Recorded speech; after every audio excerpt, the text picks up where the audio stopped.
और भी सशक्त होगा। मेरे प्यारे देशवासियों, जन भागीदारी की शक्ति से बड़े बड़े संकटों का मुकाबला किया जा सकता है। मैं आपको एक ऑडियो सुनाता हूं।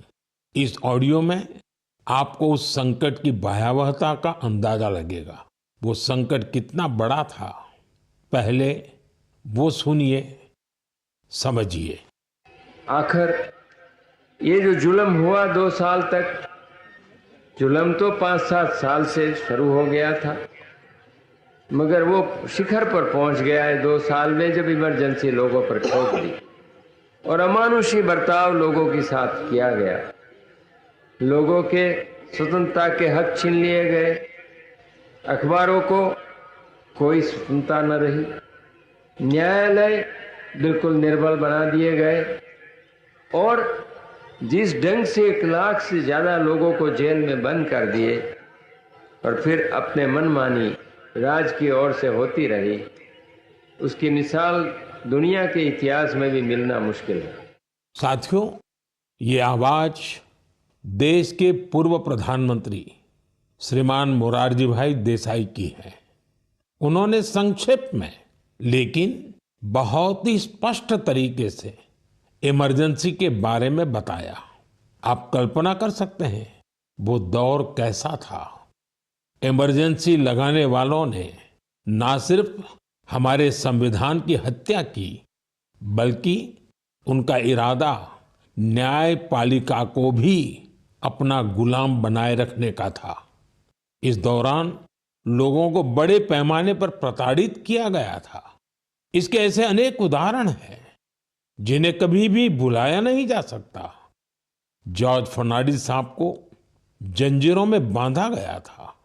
अनेक लोगों को कठोर यातनाएं दी गई। मिसा के तहत किसी को भी ऐसे ही गिरफ्तार कर लिया जाता था। स्टूडेंट्स को भी परेशान किया गया। अभिव्यक्ति की आजादी का भी गला घोंट दिया गया। साथियों, उस दौर में जो हजारों लोग गिरफ्तार किए गए, उन पर ऐसे ही अमानवीय अत्याचार हुए। लेकिन ये भारत की जनता का सामर्थ्य है कि वो झुकी नहीं, टूटी नहीं और लोकतंत्र के साथ कोई समझौता उसने स्वीकार नहीं किया। आखिरकार जनता जनार्दन की जीत हुई। आपातकाल हटा लिया गया और आपातकाल थोपने वाले हार गए।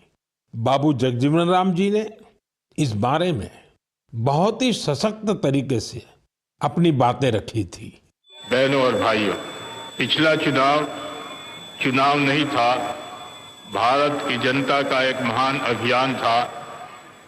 उस समय के परिस्थितियों को बदल देने का, तानाशाही के धारा को मोड़ देने का और भारत में प्रजातंत्र के बुनियाद को मजबूत कर देने का। अटल जी ने भी तब अपने ही अंदाज में जो कुछ कहा था, वो भी हमें जरूर सुनना चाहिए।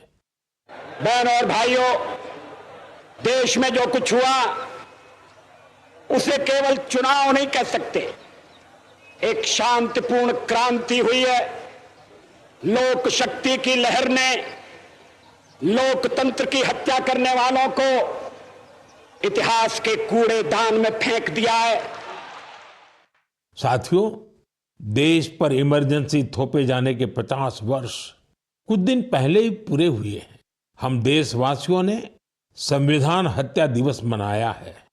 हमें हमेशा उन सभी लोगों को याद करना चाहिए जिन्होंने इमरजेंसी का डटकर मुकाबला किया था। इससे हमें अपने संविधान को सशक्त बनाए रखने के लिए निरंतर सजग रहने की प्रेरणा मिलती है।